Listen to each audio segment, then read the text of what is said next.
Okay, magandang hapon ho sa inyong lahat. I'm really honored that you can still join us today, no?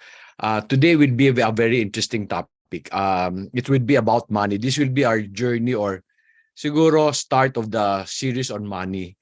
And we will be talking there's just too many things to talk about sa issue ng pera. So, ngayong araw na to, we will just be defining ano ba talaga ang pera para ma-manage natin siya. But siguro let me just point out certain things. No? Merong sana kaming poll question. Ang poll question namin is, when you are choosing a job opportunity, ano ang pinaka-importanting factor? So is it the high pay, the work environment, the possible learning, the company that you will work for, or the management? So anong pinaka-importante para sa inyo? So can you join that poll and then malalaman natin yan mamaya kung ano sagot?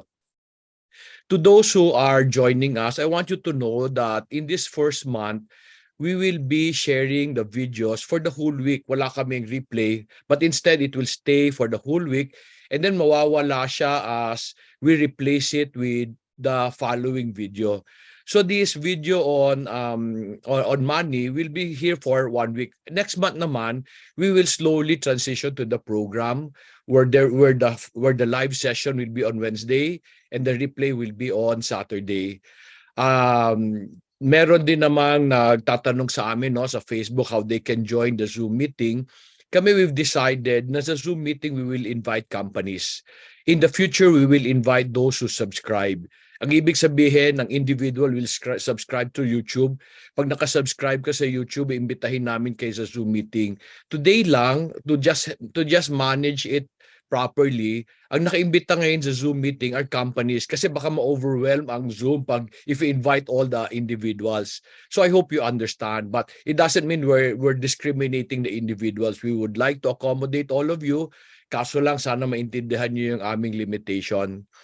To start the session, there will be a testimony of a very dear friend. I'm so impressed with this friend. I met him a few years back, siguro in 2017, and since then his business has really improved. So I'd like to share with you the testimony of Richard Tan from USANA. Hello everyone, this is Rich Tan, inviting you to a very value-adding breakthrough values formation program para kanino to tong values formation program, tong breakthrough values formation program.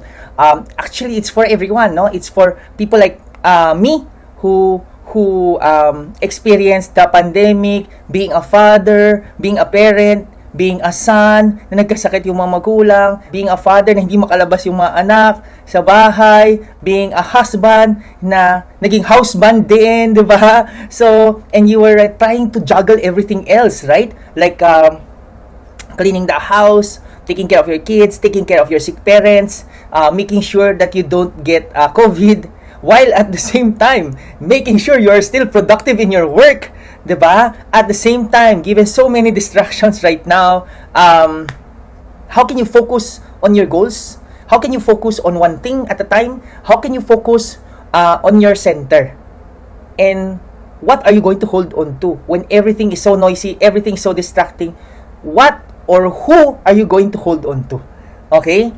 Ang daming guru online, ang daming self-proclaimed mentors online. Maganda lang yung video, maganda lang cinematics, mentor na sila, 'di ba? And even me, hindi po ako mentor ng values formation program. I'm just someone who experienced this breakthrough during this values formation program. During the pandemic, during the crisis, during when everything looks like distraction, I was able to find my center. I was able to find which values I value.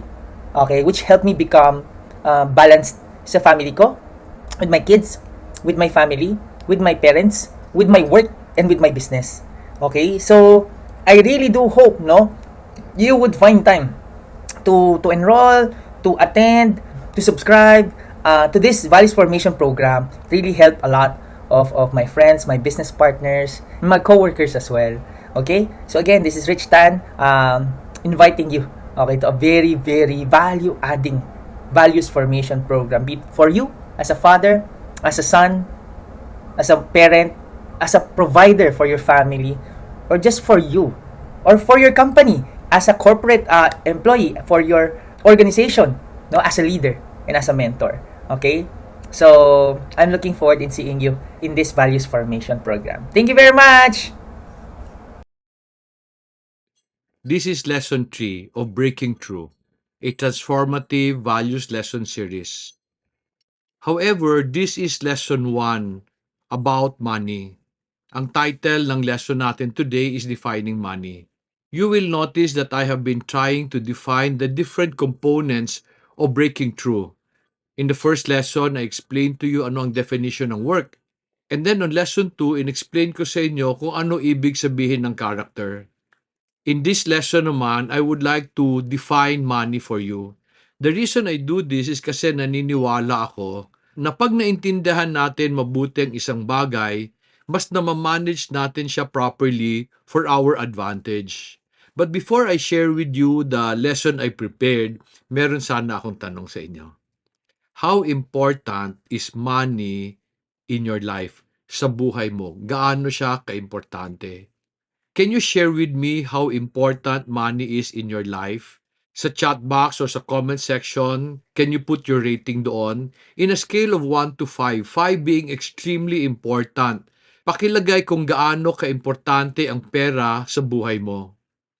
Okay, thank you very much. Very good. And I am noticing that marami nga sa inyo, importante ang pera. Let me share with you what the world is saying about money. I was able to download 4 different posters about money. Ito'y sinasabi ng mundo tungkol sa pera. In the first slide that I saw, sabi dyan, money is a most important thing in the world. On the other hand, meron naman nagsabi na money is not the most important thing in life, but it does affect everything that is important. So, at the end of the day, very, very important siya.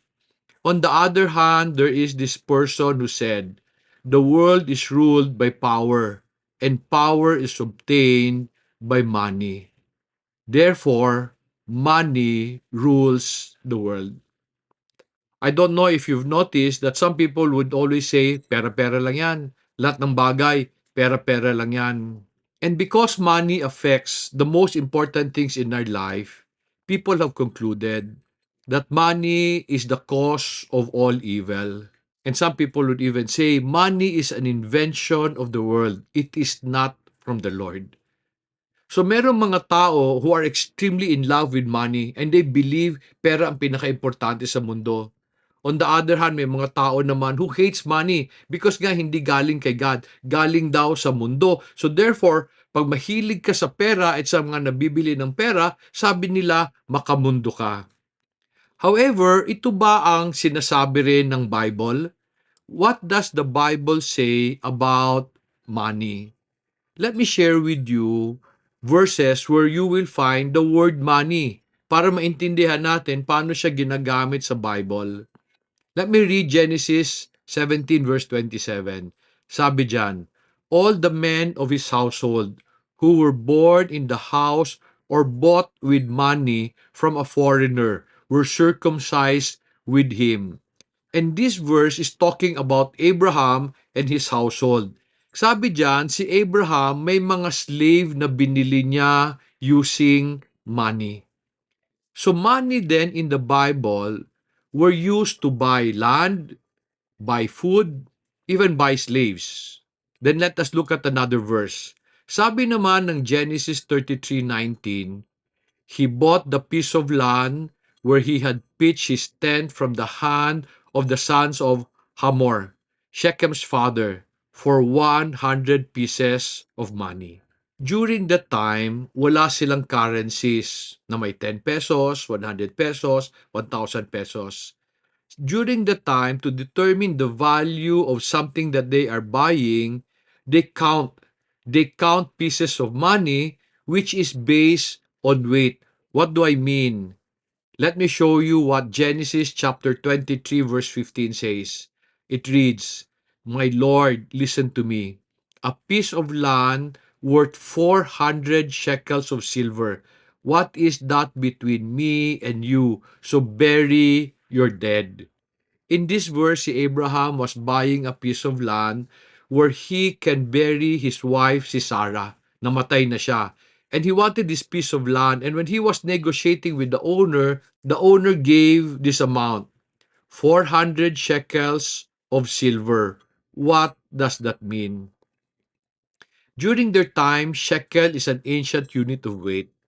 So pag meron silang binibili, wala silang currency, wala silang 1,000 pesos, 10,000 pesos. Sa kanila, they choose a valuable metal and then they weigh. They weigh based on shekels.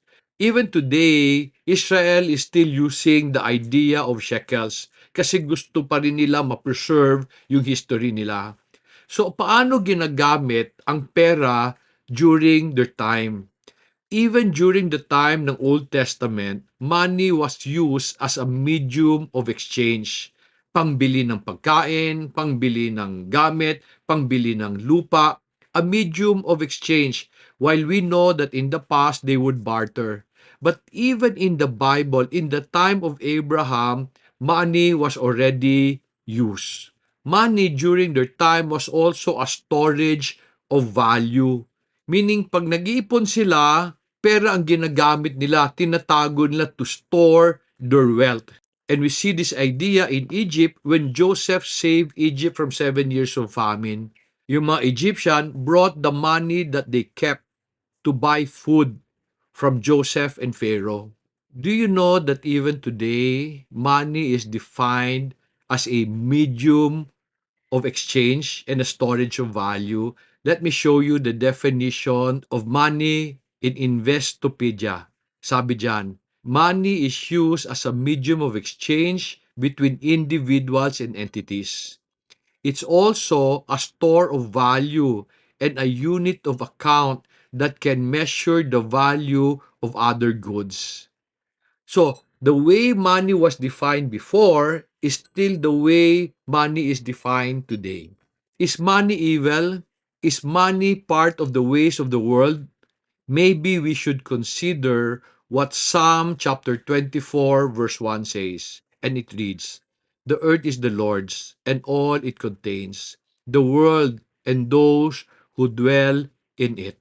If the earth is the Lord, then our land and our business is part of the world that He created. So therefore, money is part of the system He invented so that we can do business and later build a fruitful future. Paano ba ang tamang paggamit ng pera? You know by now that I'm a person who uses the plant as a model to explain life and business.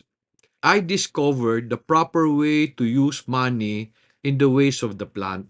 And let me explain to you. A plant's life starts from a seed, and ang goal ng farmer is to make his seed eventually bear fruit.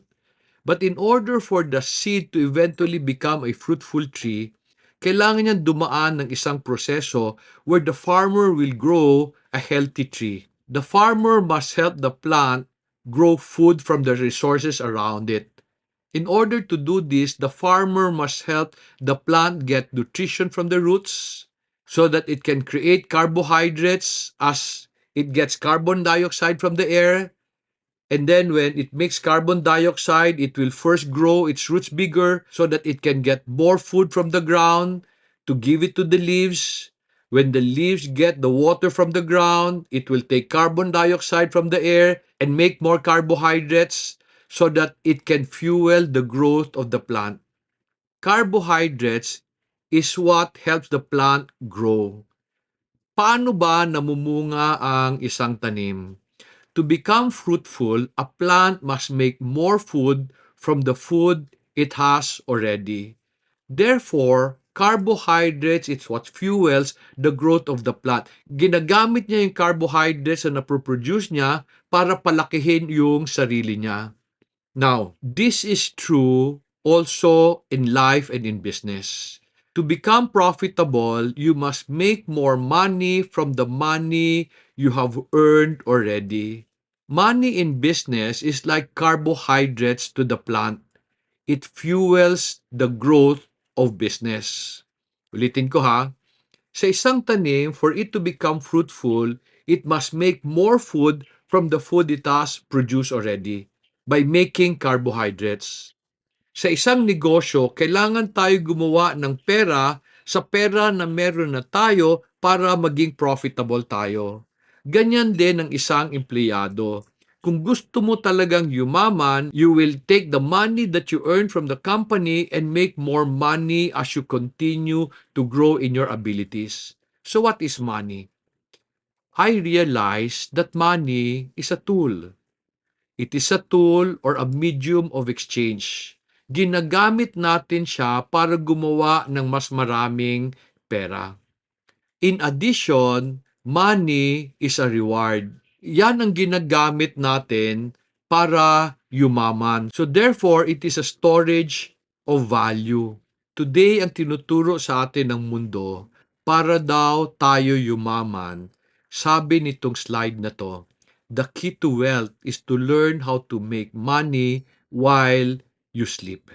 While this is a fair principle, marami na ang taong nadideceive because hindi natin siya naintindihan mabuti. Totoo naman na merong paraan para gumawa ng pera habang natutulog. This idea was also taken from farming. What do I mean? Nagtanim ka ng saging. Sa simula, inasikaso mo yung lupa, bumili ka ng fertilizer, tinanim mo yung seedling, pagkatapos natulog ka. Paggising mo ba the following day, namunga na yung tanim mo? Hindi naman, di ba? After a few days, you need to clean out the weeds. And then later, pag merong sakit, kailangan mong tanggalin yung source ng sakit. And then matutulog ka na naman, lalaki yung saging. And babantayan mo pa rin siya and tutulungan mo siya to grow healthy. Bananas normally bear fruit after 9 months. But ang ibig bang sabihin nun, natulog ka from day 0, gumising ka ng 9 months, tapos namunga na, hindi mo ba naiintindihan na kailangan mong trabahuin, tulungan yung tanim mamunga properly? Hindi ka nagtatrabaho araw-araw. Merong panahon, pwede kang matulog. Pero let me ask you a question. Supposing natulog ka lang, hindi ka gumising para alagaan siya, what will happen to your bananas? Patay. In the same way, you can also take your money and buy a cow. Kasi ang hope mo later, magkaroon siya ng anak para dumami yung pera mo. Pero pwede ka bang bumili ng baka, tinali mo, bumalik ka after 1 year pag manganganak na yung baka? First of all, paano siya manganganak pag hindi ka kumuha ng lalaki para mag-breed sa kanya?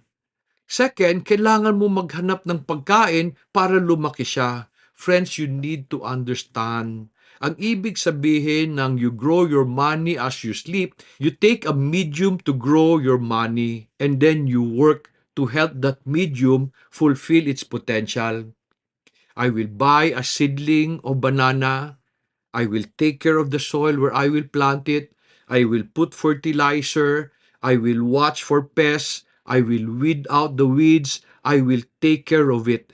I may not be working every day, but I need to work to help the banana become fruitful. In the same way, I buy a cow. I need to take care of it.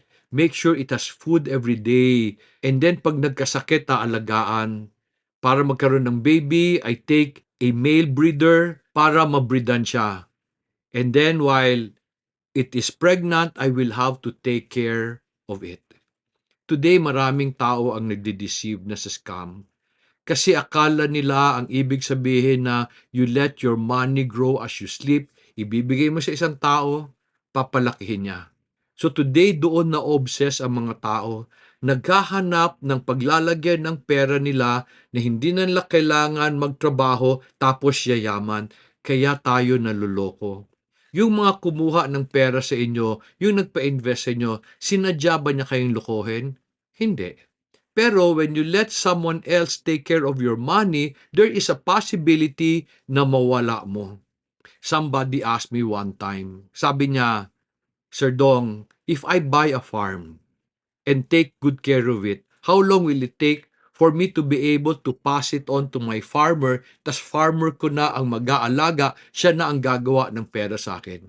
Sabi ko sa kanya, Ma'am, pag yan ang plano mo, huwag ka na mag-farm. Kasi pag pinasa mo yan sa ibang tao, they will not love your money like you do. Pero ganun ang konsepto ng maraming tao today, di ba? Naghahanap ng negosyo na kumikita on its own. I need you to understand that money on its own cannot grow.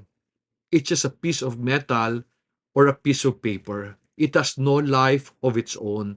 I will explain this more in the future.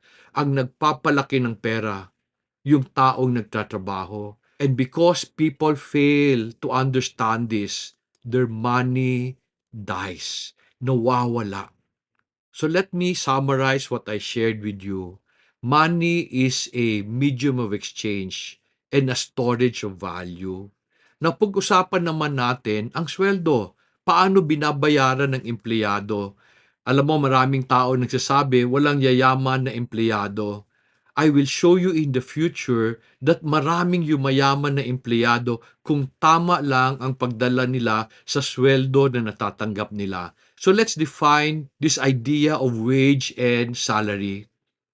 According to the dictionary I read, wage comes from an old English word that means compensation for a service rendered. Wage is a pledge. It is based on an agreement or contract between two parties. Kung ang pera ginagamit pambili ng mga bagay, ang sweldo or wage is agreement kung magkano mo babayaran yung serbisyo ng isang tao. But there's another word that used for wage, and it is the word salary. Do you know salary comes from the Latin word sal, which means salt? It is the currency used to pay Roman soldiers. During the Roman period, salt was very, very expensive. So yun ang ginagamit ng pangbayad sa mga sundalo because they can turn around and sell it for a higher price. So doon ang galing yun. During the time, they pay people with salt. So hanggang ngayon, ginagamit natin yung idea na what is salary today? Salary is compensation for service rendered. It is a reward for your labor. Ano ang pinagkaiba ng salary and ng wage? Both of them are compensation for service rendered. Ang salary is a fixed amount of money paid to an employee on a regular basis, every 15th and 30th, or sometimes on a period agreed by employer and employee. Wage naman, on the other hand, is compensation for service based on the hours work or the service rendered. Parang mga service center, di ba? Ang service center, you go there, ang binigay nila sa'yo yung service na pag-ayos ng, say, appliance mo. So you pay the money not for an object you get, but for a service rendered. Wage and salary are based on a contractual agreement. Kaya nga I always say, walang kulang na sweldo because pinag-usapan ito. Do you know that this is one of the most controversial Facebook posts that I made? When I said walang kulang na sweldo, maraming nagalit. Sabi nila, ang sweldo nila hindi sapat sa gastuhin nila. In fact, meron pa nagsabi, Sir Dong, meron akong 3 anak. Meron akong pinapa-college. Yung sweldo ko hindi sapat. So sinabi ko sa kanya, hindi kasalanan ng kumpanya na meron kang 3 anak. Nung nag-apply ka, nag-agree kayo na ito ang sweldo sa posisyon na ina-applyan mo. However, I agreed na kulang ang income mo sa expenses mo, pero hindi kulang ang sweldo mo kasi ang sweldo pinag-aagrihan ng employer at saka employee. One of the thing I will do on this topic of money is to explain to people how to increase their income and also how to bring down their expense. Kasi pwede naman siyang pagkasyahin. In fact, pwede pang mag-ipon kung tama lang ang gagawin natin. Many people will say walang yumayaman na empleyado. Do you know that there is a person named Ronald Reed in the US who was able to save $8 million before he died, and he was just an ordinary janitor? And then dito sa Bukidnon, in the Del Monte Company, I heard of this person, hourly siya. Ang ibig sabihin ng hourly, pinakamababang position in the company. When he retired, he was able to save 5 million pesos. And it is possible kung naintindihan lang natin paano mag-manage ng sweldo or kita natin. Why did God create the idea of money? For convenience, money is used to compensate for the services we rendered. However, let me expound on this idea para ma-appreciate ng mga nanonood ng lesson na to paano i-manage yung sweldo nila. I need you to understand, friends, na your wage or salary is based on what you can do today, not on your future potential. Minsan may nagsasabi, no, boss, tinan mo, taasan mo sweldo ko, lalo ako magsisipag. Ang sweldo bayad sa mga bagay na nagagawa mo today. So therefore, kung ano man tinatanggap mo, kasi yun lang ang nabibigay mo sa kumpanya. If you want more, then you should do more by growing your abilities. What are abilities? Abilities is a combination of skill and character. There are people who are highly skilled, masama ang ugali. Kung ikaw employer, gusto mo ang bayaran ng mas malaki yon? Ako, I would rather pay a person who has character, maski mababa ang skill, because skills can be learned. Character is difficult to develop. So kung gusto mo tumaas ang sweldo mo, grow your abilities. And I am hoping that breaking through will truly help you grow in your character. Do you know that abilities is the key to becoming wealthy? Because in the Bible, wealth is not money. In the Bible, the Hebrew word is chayil, and ang ibig niyang sabihin, physical strength and noble character. Now, paano ito naging wealth? Kasi kung meron kang lakas na makatrabaho and meron kang tamang ugali, pwede ka gumawa ng pera. Yung pagtrabaho mo, gagawa ng pera. Yung tama mong ugali, magpapadami ng pera. Friends, money is a tool to provide for our needs and to improve our financial position. However, you must work for it. You must work for money. Remember the idea of the plant na slowly gumagawa siya ng pera sa perang meron na siya and then pinapalaki niya yung sarili niya. Dapat ganun din tayo mag-isip. Kukunin natin yung maliit na sweldo natin, papalakihin natin yon, papadamihin natin yon by growing our abilities so that we can improve our financial position. On the other hand, money is a reward for using our resources and abilities wisely. What do I mean that money is a reward? I'd like to go back to the definition of money from Investopedia. Sabi niyan, money is used as a medium of exchange between individual and entities. It's also a store of value. Look at this. And a unit of account that can measure the value of other goods. Money, when you accumulate it, creates your wealth. As I close on this lesson, I need you to understand that if you want higher salary, you must work harder and grow your character. On the other hand, if you have a business and if you really want to make it profitable, you must improve your services and add more value to the people you serve. In order to do this, you still need to grow on your abilities, skills, and character. In order to truly become wealthy, you must use your physical strength and develop your noble character to create the future that you want. Is money evil? Money becomes evil only if you do not understand that money is the byproduct. It is not the purpose.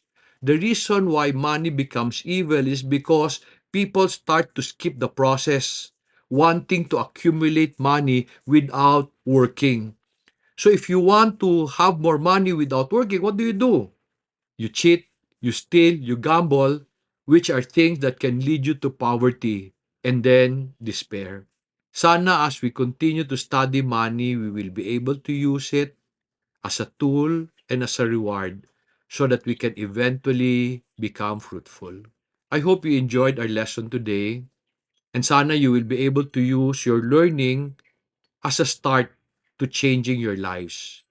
If you want to use this lesson for small breakout meetings, I suggest you discuss these three questions. What new thing did you learn about money? Number two, how will you adjust to your new learning? And number three, what will you do to take advantage of money and become wealthy? Next week, we will now talk about life. I will share with you principles that will give you a better perspective about the life that we live. I hope you enjoyed your lesson and I will see you next week.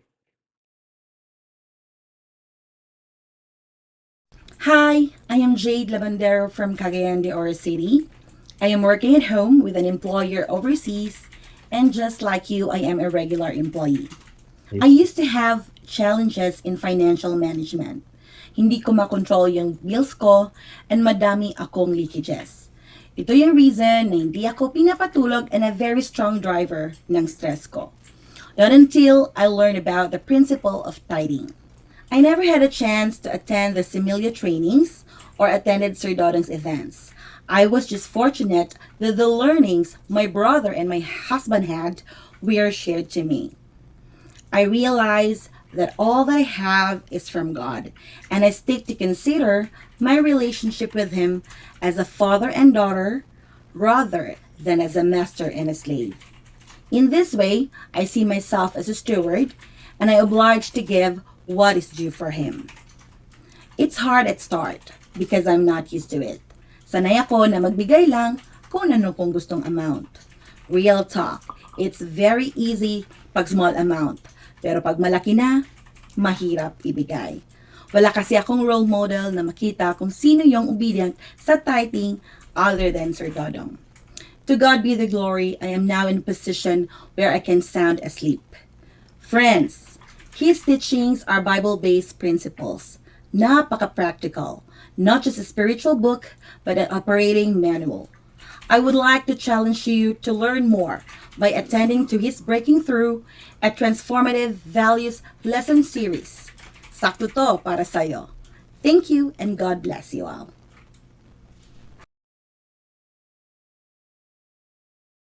All right. Good afternoon, everyone. Okay, so alive and kicking pa. Okay, guys. We've heard a lot of things from our mentor, our guru, si Sir Dodong Cacanando. First and foremost, I'd like to personally thank him kasi this allowed me to directly participate dito sa activity na to through an invitation na napadala dati sa company namin. And the good thing about it, we are seeing a lot of people coming in, and then through this channel, medyo gumaganda at lumalaki siya. Ngayon, we were discussing a lot of things. How important money in your life. Money is the reward for using your abilities. Abilities is your skills and characters being linked to becoming wealthy. All right. So, tama nga, no? Sabi ni God, when 2 or 3 are gathered in your name, you are here with us. So we are truly blessed kasi for the very reason, guys, itong transformative values lesson is now on defining money. So, let's take it away now. So, anong gagawin natin ngayon? So, this is the best time for you to share your thoughts about the lesson that was given to us by Sir Dodong. Ngayon, the idea about it is, ito na yung portion ng Q&A. So, medyo may konting disclaimer tayo para sa lahat. Okay. Generally, guys, these are all general questions. Okay? Parehong general, no? General questions. So, suriin natin na mabuti, dapat maganda, dahil masyadong maganda yung topic, bigyan natin ito ng panahon dahil yung mga personal na tanong natin, actually hindi sumasakop yan doon o nagre-represent sa mga organisasyon na pinapasukan natin. Pero ito ngayon yung nagbibigay ng daan na lumalim ang ating pagkakaintindi at pagtanggap na ang mga turo na ganito ay kagabay pala sa ating pang-araw-araw na ginagawa sa buhay. So, nagpapasalamat kami dahil yung platform na to ay nanggagaling saan pa. Nandun tayo ngayon sa Facebook Live, marami tayong mga nanonood. And then at the same time, gaya na nabanggit kanina, sa Zoom natin, maraming mga companies na nag-participate ngayon dito sa ating activity. And then also, shout out sa mga OFW natin ngayon na kung saan-saan saan-saang bansa nakapwesto ngayon at nanonood sa atin. So guys, even yung mga OFW natin, we are encouraging you to participate, post your questions, and then sasagutin yan ni Sir Dodong, ang ating guro. Okay, so with this, so guys, later on, may bibigay akong konting tidbits with regards doon sa inputs na mga pinaglalagay ninyo regarding doon sa question. But unahin muna natin, okay? Ano ang mga question and answer na dapat nating makita ngayon? So we encourage everyone to post your question now. Babasahin ko siya. Itatanong natin kay Sir Dodong if any from the members ng group natin may gusto magtanong. Then using live, using the Facebook Live, i-encode nyo lang, then babasahin namin dito sa ating session. Okay. So ano mauna natin? Anyone from the group sa ating Zoom? You can raise your hand, guys, ha? You can raise your hand. You can use the icon, the raise your hand icon. Sige, any questions so far? Dali, hinahanap ko ngayon. Sino sa inyo ang may topic tungkol sa money? Okay, na gusto nating itanong ngayon kay Sir Dodong. Okay, while waiting for the hands to be raised, I'll check ngayon yung ating chat box. Okay. Sir Dodong, ito po. Question po, you said that it is necessary that when you plant, you must work yourself so that the plant grows well. Are you saying that investing is not good? Yun ang tanong, Sir Dodong. Controversial, no? Now, I am not against investing. Hindi problema yon. But I always believe investing is the lowest return of your time. What do I mean? Di ba pag naglagay ka ng pera sa mutual fund, ang balik niyan mga 5 to 8%. In fact, I just checked kung ano ang gain ng stock exchange over the past 10 years. It basically 6% a year. Yun yung average niya. At ang sinasabi ko lang, when you work on something, mas malaki yung gain niya. Sa akin, investing is not wrong pag sobra yung perang linalagay mo. Ano sobra? Alam mo, hindi mo alam sa ilalagay. So, i-park mo lang dyan para lumalaki siya. Pero if you really want to become rich, I really believe you must spend time working. Let me explain this. Ulitin ko sinabi ko. I have learned that mas malaki ang gain ng pera mo pag trinabaho mo yung pera mo. So in fact, as I studied all this investment thing, work, the gain of your money is directly proportional to the amount of work you put in. Let me explain. Nagtanim kami ng pechay sa similya. Ang investment namin sa seed at saka sa ibang input, 10 pesos. After 28 days, nag-harvest kami. Nabenta namin yung 1 kilo ng pechay ng 35 pesos. So ano gain niya? Ang gain niya halos 35 pesos, halos 250%. Ano dinagdag ko doon sa input ng pechay? I added work. So yung balik niya mas malaki. Now, think about this. Nagtatrabaho ka, empleyado ka. Sa empleyado, wala kang investment sa kumpanya. Pumasok ka lang, gawin mo trabaho mo, may sweldo ka. Now, wala kang investment, malaki yung kasi kumita ka na 1,000. If you compute that, 1,000 divided by 0 is infinite gain. So, ito sana ang suggestion ko. You want to invest, go ahead. Wala akong problema dyan. Pero, I would rather that you work and also invest. Meaning, pag meron ka ng sobrang pera na wala ka namang, hindi mo alam, you go invest. Pero do not think by investing, yayaman ka. Pag puro ka invest. In fact, yan ang concern ko. Recently, I have another controversial post ngayon. Norman, ito yung sinabi na, di ba yung ano sasabi nila, the rich do not work for money, they let their money work for them, 'di ba? Tinanong ko, Yes. sabi ko, bakit rich ka ba? May pera ka na ba? Most of us wala pa tayong pera pang invest. So magtrabaho ka muna para may pera ka, later ka mag-invest. Kaso may nangyayari mga bata ngayon, and I've heard this from a multinational company.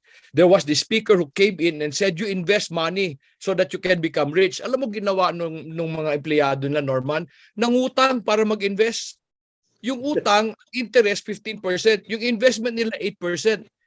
Di ba kalokohan yon? So, magtrabaho ka, mag-ipon ka, pag hindi mo na alam anong gagawin sa pera mo, of course you invest.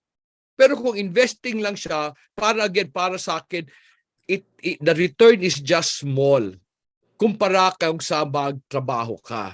In fact, sa akin the highest return of investment is employment.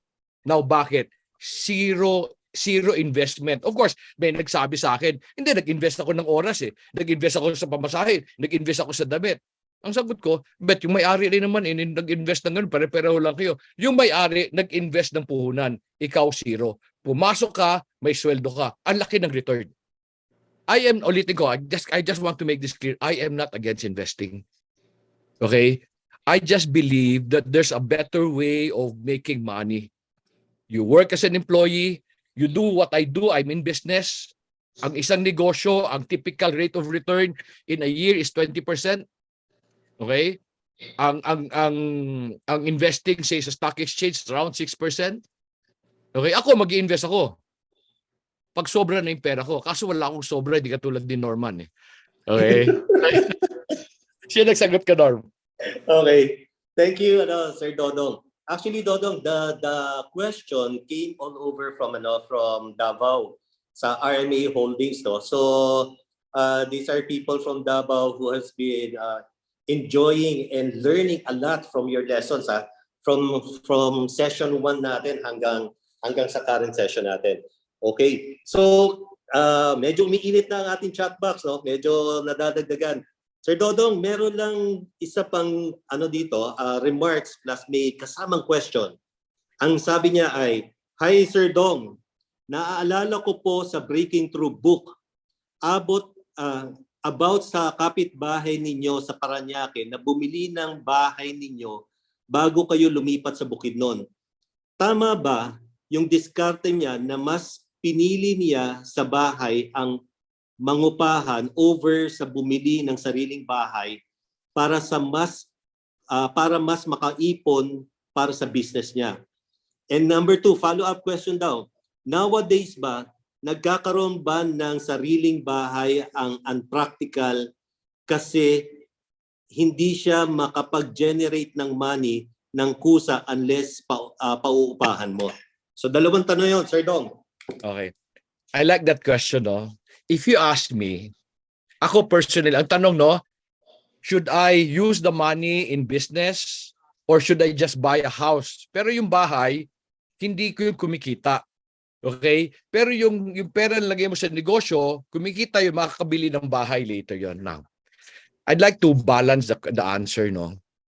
Ako as negosyante, I would rather use the money kaysa bumili ng bahay kung mas malaki yung kita kaysa sa rent na babayaran ko.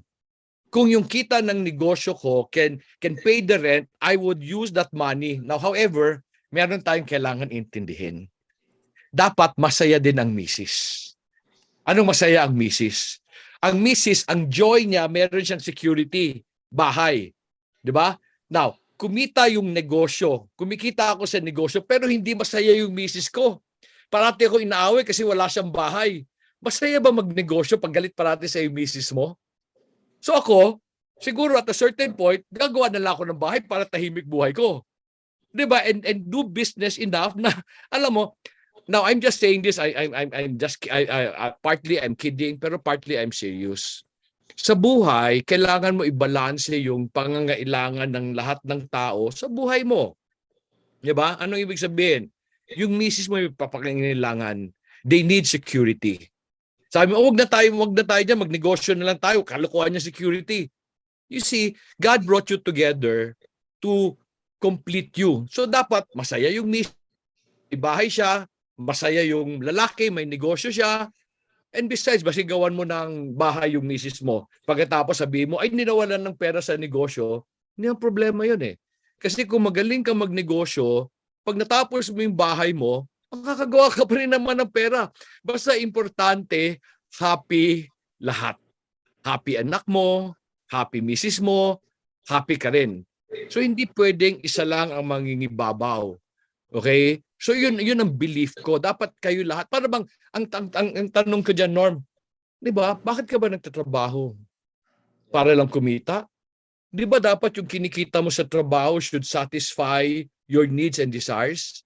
'Di ba yung pera dapat gamitin yun para mag-enjoy? Kalwa tayo, meron akong kilala, ang daming pera, ayaw bumahe. Ang tanong ko, ano gagawin mo sa pera mo?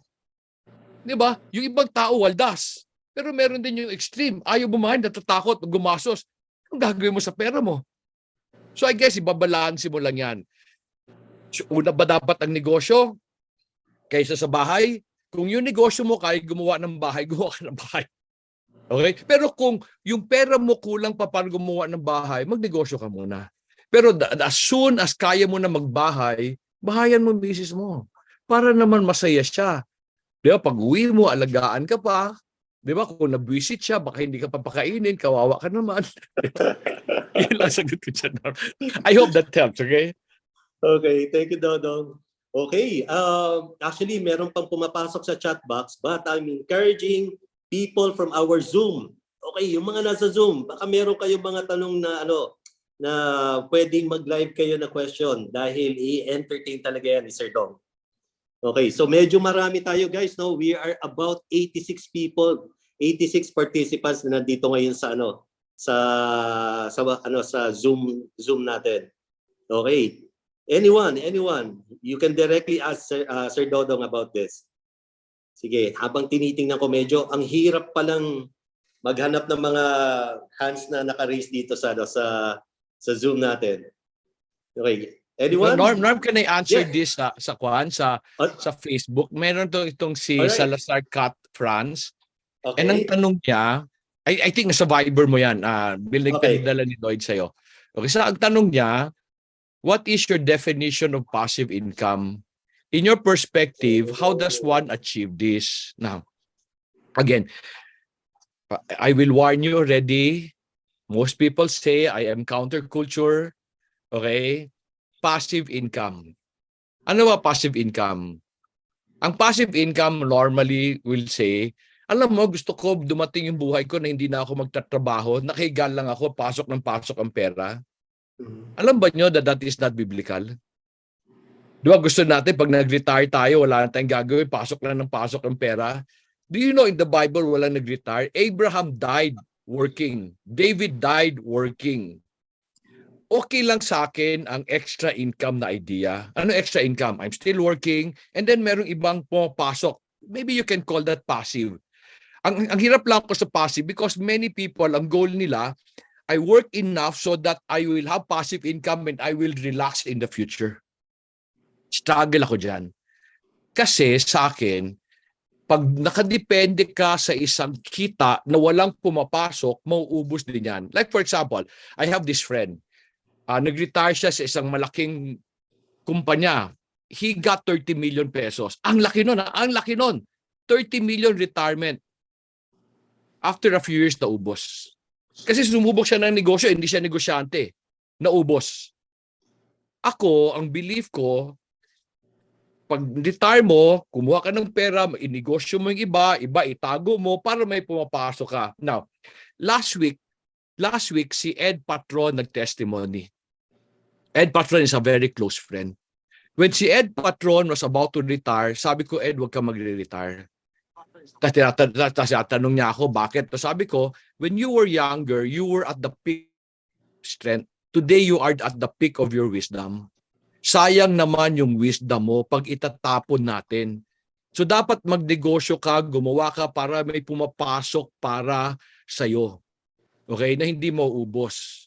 Okay? So I really believe people should not retire. Gamitin mo yung ano mo. So hirap ako sa passive income. Like, let me continue to expound on this passive income. Before the pandemic, many people lang gusto ng passive income condominium. So marami akong kilalang OFW, bili ng condominium. Kasi daw para Airbnb, pagkatapos paparent nila, meron isa, 5 condominium. So na-pandemic tayo. Sino ngayon titira sa condominium mo? Marami ng tao umalis sa Metro Manila. Di ba? There's nothing wrong with the condominium kasi pwede mo ibenta. Pero hirap lang ako sa idea of I will sit down, I will enjoy, passive income lang ako. Kasi we were not made for that. Now, pero kung ang sasabihin mo sa akin, kanyan, extra money yan, happy ako for you. You must have a regular income, you must have extra money, pumapasok, happy ako for you. Okay? Kasi ang tao pag walang ginagawa, nababaliw. Di ba? Nababaliw yung mga tao. Meron kilala, nag-retire. Alam mo, Norm, nag-retire. Yung executive siya, nag-retire siya. After 2 years, naghiwalay sila ng misis niya. Alam mo bakit? Kasi nung nasa bahay na siya, lahat ng mali sa bahay nakikita niya. So, mamaya naghiwalay sila kasi wala siyang ginagawa. So, ginawa niya, pinakailaman niya yung bahay. 2 years after, naghiwalay sila ng misis niya. Ang lungkot, no? Okay? Anyway, ayan ang opinion ko sa passive income. Very, very nice. Very enriching yung idea. Actually, medyo tinatamaan ako pero hindi ko na kaya i-share yun, Dong. Ngayon, later share. Later na yun, later siguro. Ngayon, Dong, meron pang follow-up kasi ang kagandahan nito kanina nasa chat box, nakakuha tayo ng 2 tanong. Another one from Facebook. Sabi dito, medyo para sa lahat siguro to dahil lahat holder siguro. Most likely holder tayo dito ng Dong. Sabi dito, is credit card considered as an emergency fund ng emergency fund na ubos or is it a booster tool for the business?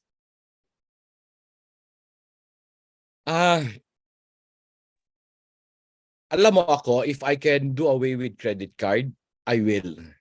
Unfortunately today, you cannot do without credit card.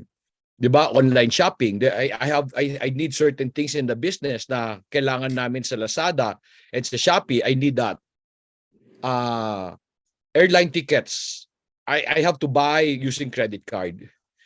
Pero if you really ask me if I can do away with it, I will. Na anong rason? Kasi it is not emergency fund. Ang emergency fund iniipon 'yan. Hindi pwede ang credit card inuutang yan pag hindi mo kagad binayaran kasi 30 days lang yan eh. Ako, Norm, I have disciplined myself to only buy kung meron ako. Anong buy kung meron ako? Yung bang may gusto akong bilhin, do I have the cash to buy that? So while I still use the credit card, pagdating ng billing, babayaran ko yan sila lahat. Now why do I do that? When we will talk about this in the future in this topic on money. Kasi sa akin, mahal ang utang. Anong mahal ang utang? I can buy this today, pero inutang ko credit card ko. Alam ba niyo magkano interest sa credit card? 3%. Yung 3% na yun, pag hinintay ng 1 year, magkano yun? 36%. So pag binili mo, pagkatapos dinahandahan mo, ang ibig sabihin nun, yung binili mong 1,000 pesos is worth 1,360 pesos na pamahal. So most of us complain na kulang sweldo natin, yet utang tayo ng utang. So namimigay tayo ng interest, and this is an important topic I will discuss with you in the future. Ayoko ng utang kasi namimigay ako ng interest. Pag namigay ako ng interest, sino yayaman? Yung bangko. Okay, so ganun ako. If I can do away with credit card, don't get me wrong, I have 2 credit cards because I need them. In transaction, when you go abroad and all those things. But if I can, I will not use it. Lastly, siguro, Norm, let me just answer this. Let me just say this. I am a strong believer in savings because I read this principle before. Sabi niya, do you know that saving is a good teacher? It's the best teacher of character. Ulitin ko ha. Savings daw is the best teacher of character because it teaches self-control, teach you delay gratification, teach you to be simple. Di ba? Pag utang ka ng utang, you get to buy things na hindi mo kailangan. So, nasisira character mo. So, it's something that I will also discuss in the future. So, klaruhin ko lang, I am not against credit card. It's needed in our system today. But siguro today, I would rather use GCash. Ibig kasi sabihin nun, may pera ako pambili. somehow when you buy cash, you increase the power of your money kasi hindi ka namimigay ng interest. Ganun lang ako nun. Yeah. Thank you ulit, Dodong. Kasi, Sir Dong, ano na, medyo, ano na, kumbaga kanina parang ano lang parang pinitik mo lang ako. Ngayon, parang ano na tagos na talaga, no? ikaw ba yung... Parang, pero hindi ako guys yung nagtatanong, Okay, so, hindi ko na lang minimension yung mga pangalan. Yung iba remain anonymous, pero medyo ano kasi appropriate kasi yung mga tanong nila base doon sa ni-lecture mo ngayon. Okay. Sir Dong, meron pa isang dagdag dito, no? Actually, concept naman daw ng commission. So, what's your view on commission-based work? Katulad daw ng real estate or insurance. Would you recommend this given that there is no regular income? Again, sorry. I missed that term. I missed that. Okay, sorry. okay. Galing sa ano, no? Galing sa Viber natin. What's your view on commission-based work like real estate or insurance? Would you recommend this given that there is no regular income? Alam mo, ako I like that. I like those industries. I like real estate, I like insurance. Ang lalaki ng komisyon. In fact, the reason why I like them is because I wish na para hindi ka na mag-abroad, alam mo, para hindi ka na maging OFW kasi malaki naman ang gusto mo lang, malaking kita. Mag-real estate ka at saka mag-insurance ka. However, hindi ibig sabihin malaki komisyon, mas madali siya na trabaho. In fact, mas mahirap siya na trabaho, dapat kang kumayod. Now, why do I say that? Ang empleyado, pumasok ko 8 to 5, sigurado kita ko. Ang sa sales, dapat kang marami kang tinatrabaho. Let me just explain this siguro a little In selling, meron kaming konsepto na sinasabi, when I used to sell for HP, in order to close one deal, you need to be working with 10 opportunities. So para ka makakuha ng isang benta, 10 tao ang dapat mong kausap. Mahirap na trabaho 'yon. Mas mahirap na trabaho 'yon. So I just don't want you to be deceived by thinking, pag insurance ako at saka real estate, mas malaki kita. Totoo 'yon. And I wish all of you can go there. However, mas mahirap siya na trabaho. Ako, I feel sad. I've been teaching people sa insurance industry, not yet sa real estate. And yet, they left that employment thinking nila, ay, mas maganda kita ko doon. Totoo, mas maganda kita. Pero mas matrabaho. And you must be ready to work hard in order to get the money that you desire. Now, kasama dyan yung concept na, I'm an insurance broker, I'm a real estate broker, I'm now an entrepreneur. Akala nila now they have the freedom to do whatever they want. Ang gusto ko maintindihan yung mas mahirap na trabaho yan. Kasi mas maganda ang reward. Kaya nga, di ba kanina in the lesson ko, sabi ko, wages are payment for your services. Ganon din ang insurance and ang real estate. The more you work, the higher the higher you gain. Ito lang sana suggestion ko. If you're an employee today, and then you want to go to insurance and also go to real estate, save enough to take care of yourself for 6 months to 1 year. Kasi the gestation period of selling these things, medyo matagal. Pero pag meron ka ng momentum, maganda nakita doon. So be wise. Do not just jump. Marami ako nakita, Normo, na visit sa boss nila, sa kumpanya. Sabi ko, ayoko na dyan, magbibenta lang ako insurance. Akala naman niya, nung iniwanan niya yung boss niya sa insurance, mas mabait. Mas malupit yun kasi benta hinahanap noon. Diba? So do not leave your job only because of a higher paying opportunity. Leave it for the right reason.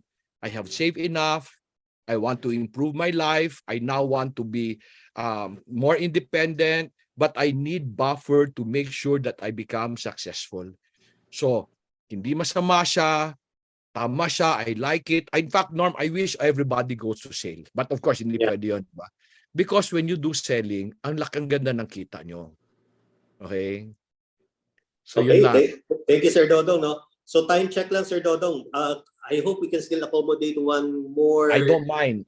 Okay. If everybody will stay, I don't mind. Okay. For everybody, no, na nandito sa Zoom, sa Facebook Live, actually medyo umaapaw masyado yung mga questions nagdadatingan. Si Lloyd tuloy-tuloy ang pagpasok dito sa Viber natin.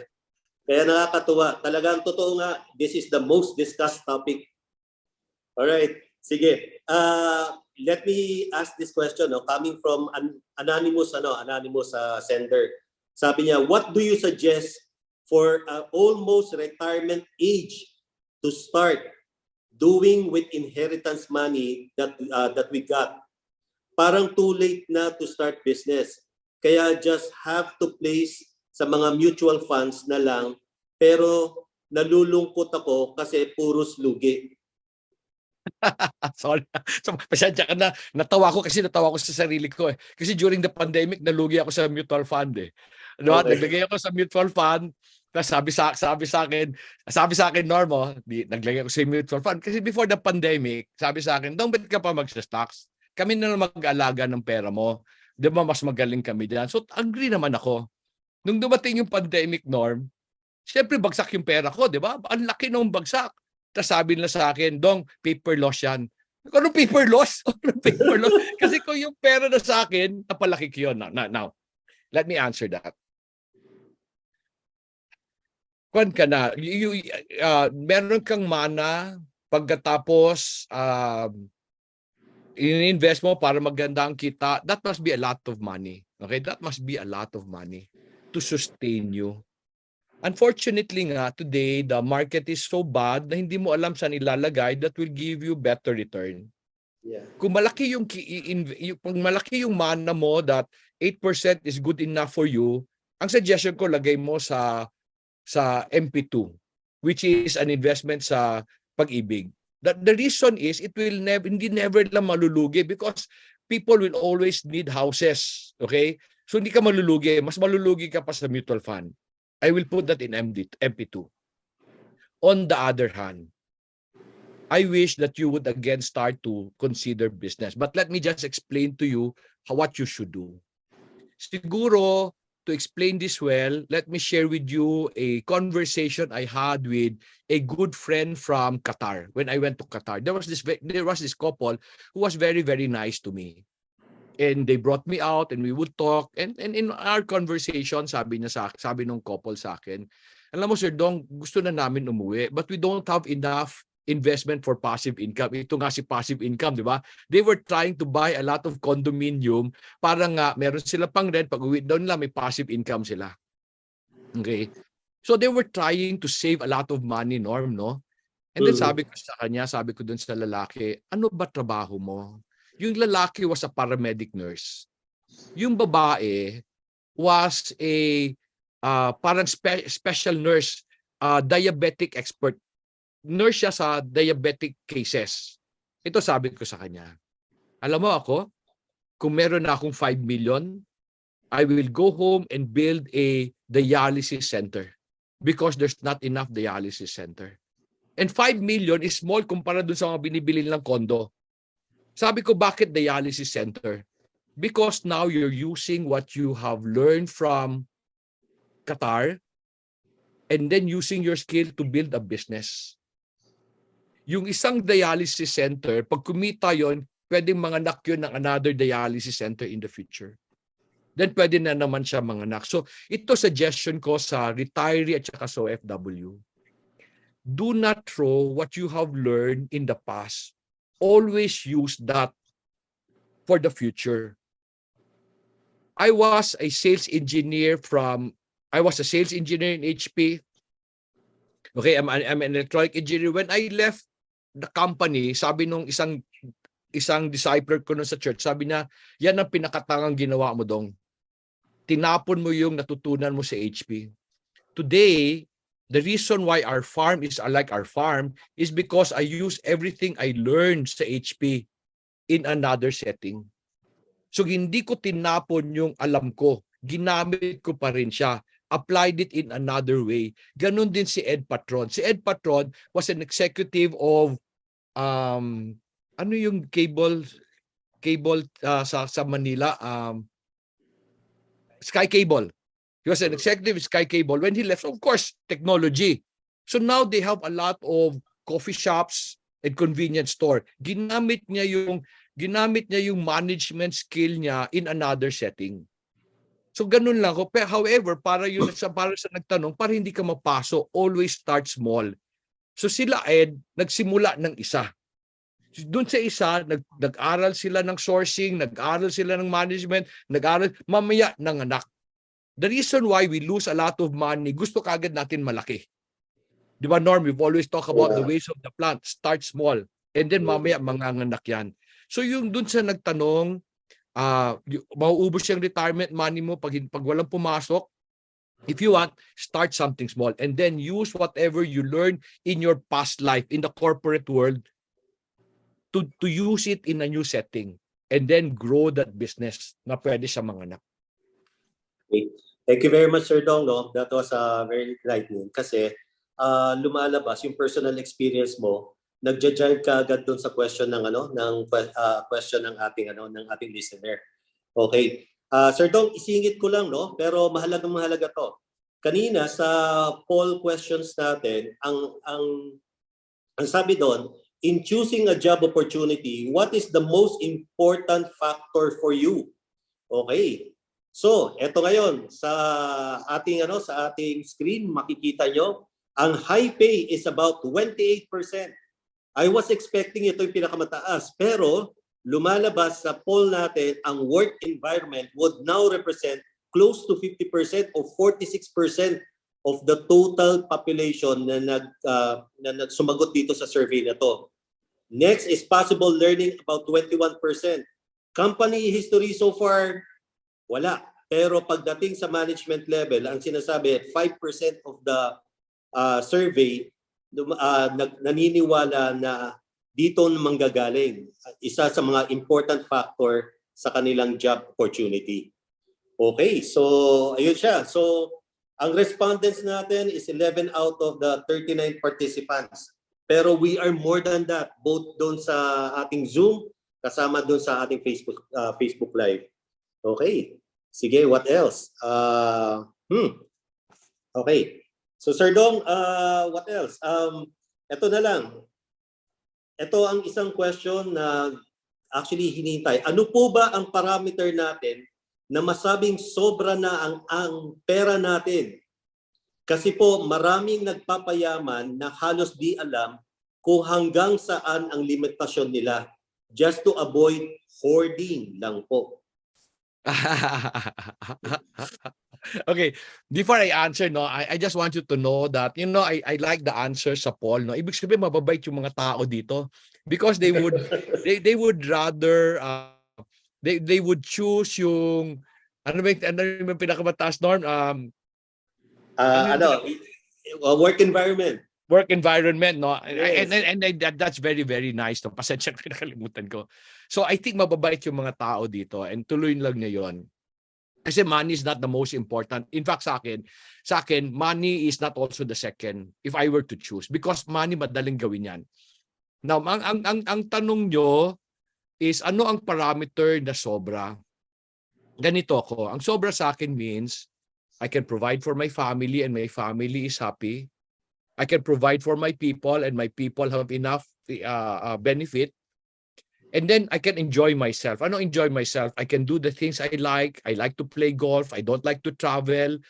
I like certain things. Now, I hope you understand. I've also disciplined myself not to enjoy yung mga mamahal na bagay.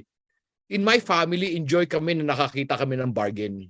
Pero of course, in the future, I will teach you this. I always buy from abundance. Meaning, pag may sobra sa ako bibili, ano yung sobra? Yung sobra means, para sa akin you enjoy everything that you want in life and yet may pera na tutulong.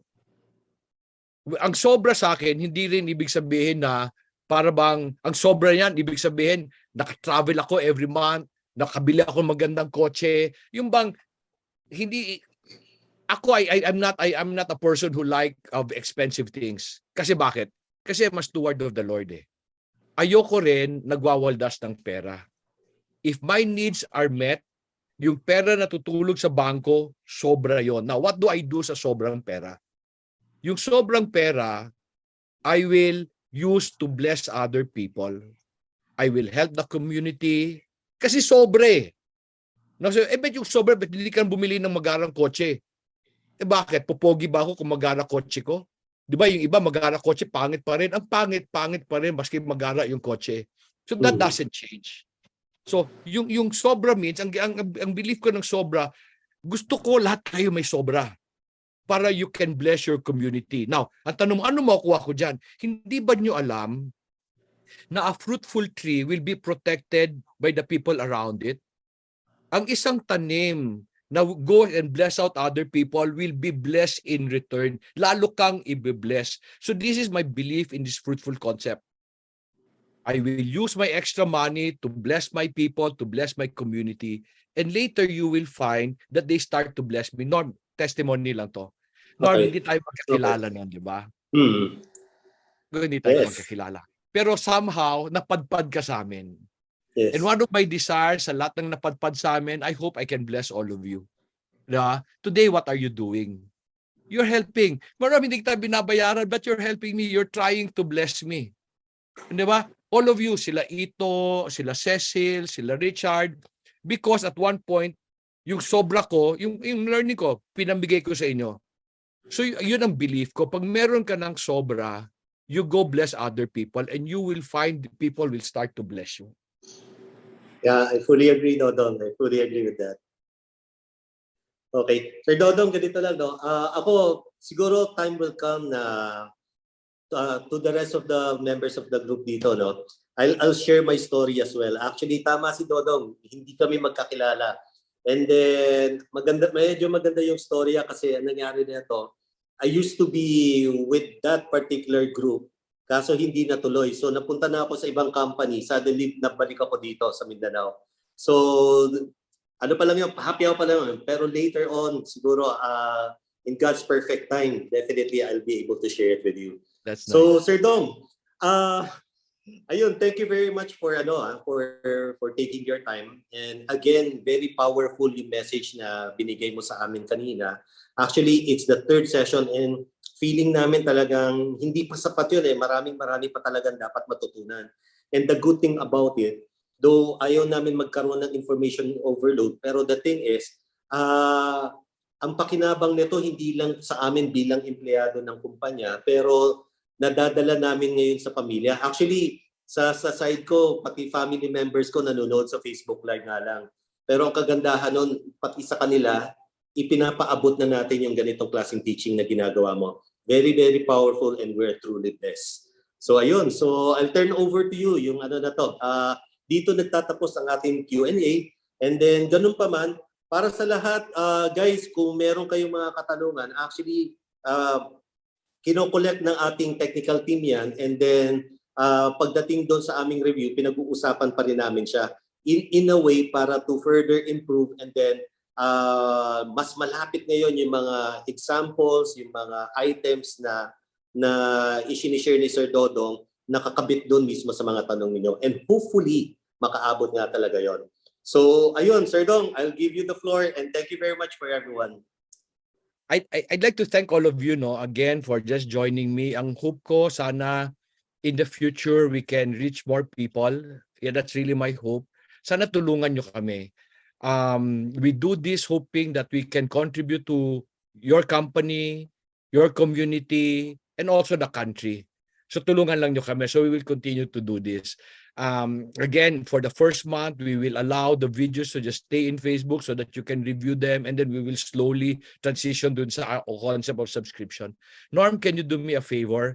Can you Yes. close us in prayer? Yeah, sige.